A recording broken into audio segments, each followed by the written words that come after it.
Le CPE Les Lucioles de l'île d'Orléans aimerait bénéficier d'installations adéquates pour les tout-petits. C'est la raison pour laquelle l'établissement lance une campagne de financement. On écoute le reportage de la télévision d'ici.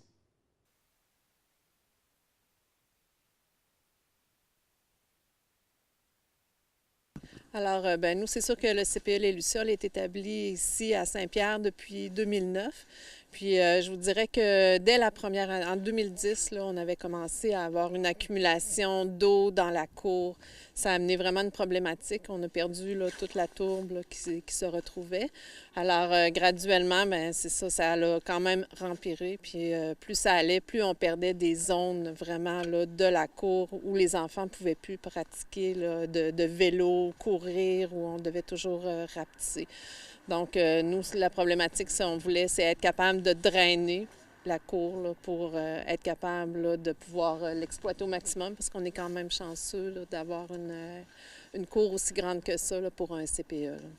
Jusqu'à maintenant, est-ce qu'il y a des travaux qui ont été effectués?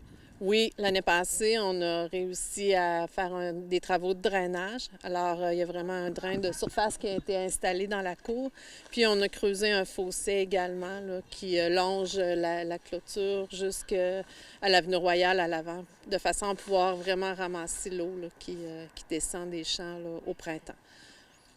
Alors, Mme Aymon, ça coûte des sous, tout ça. Qu'est-ce qui a été fait au niveau du conseil d'administration là, pour permettre ces travaux-là? Puis ce qui reste à faire aussi. Si je peux peut-être mettre la table pour répondre à votre question, en fait, ça a transparu dans les médias, en fait, quand il y a eu une restructuration du mode de financement des CPE il y a quelques années. Nous, au niveau du CPE, les Lucioles, ça a eu un impact majeur sur la disponibilité des fonds pour exploiter la garderie.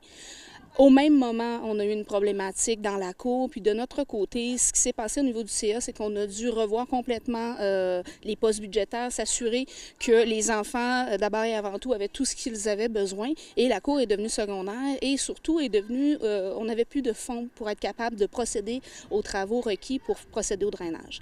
Donc, au niveau du conseil d'administration, avec la problématique en main, on a regardé quelles étaient nos avenues pour essayer d'avoir du financement supplémentaire.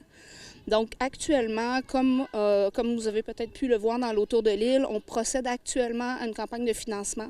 Les membres du CA ont été contactés des entreprises de l'île d'Orléans pour essayer d'aller solliciter des dons pour être capable de mettre en projet ce beau projet de cours-là, pour être capable de donner un air de jeu aux enfants.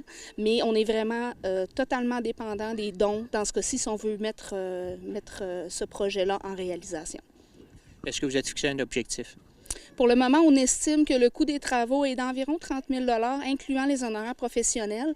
Mais ceci dit, le contexte économique présentement fait que le marché de la construction sort assez élevé. Donc, c'est un coût minimum qu'on projette avec un 30 000 mais on croit vraiment que ça risque d'être quand même une superficie assez limitée avec ce montant-là. C'est quand même des travaux qui sont dispendieux. Le but de ce projet-là pour les enfants du CPE, c'est de faire une piste cyclable.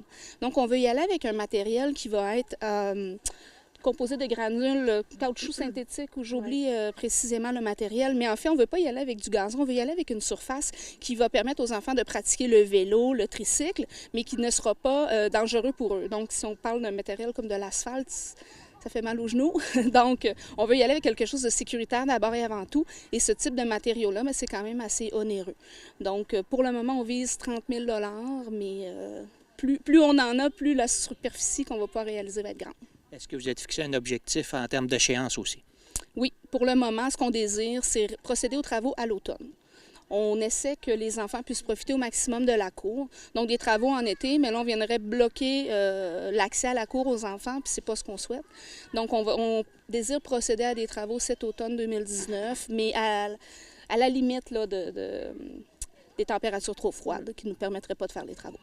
Et les Lucioles, ils ont une importance, le CPE, au niveau du développement de la communauté de l'île d'Orléans. Tout à fait. Le CPE Les Lucioles, c'est le seul CPE à l'île d'Orléans. Je suis moi-même la première de la première cohorte des Lucioles en 1980. C'est une garderie qui est implantée ici depuis près de 40 ans.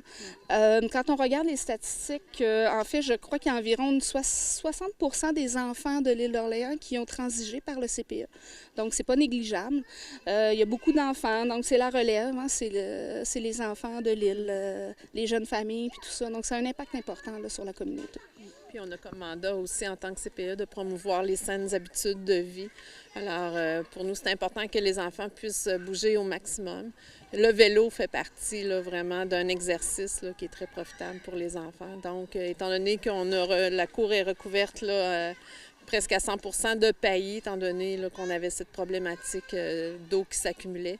Je pense que ça serait bien de leur redonner un espace qu'ils puissent utiliser le matériel qu'on a là, à ce niveau-là. Fait que c'est pour ça qu'on vise vraiment là, de créer la piste cyclable.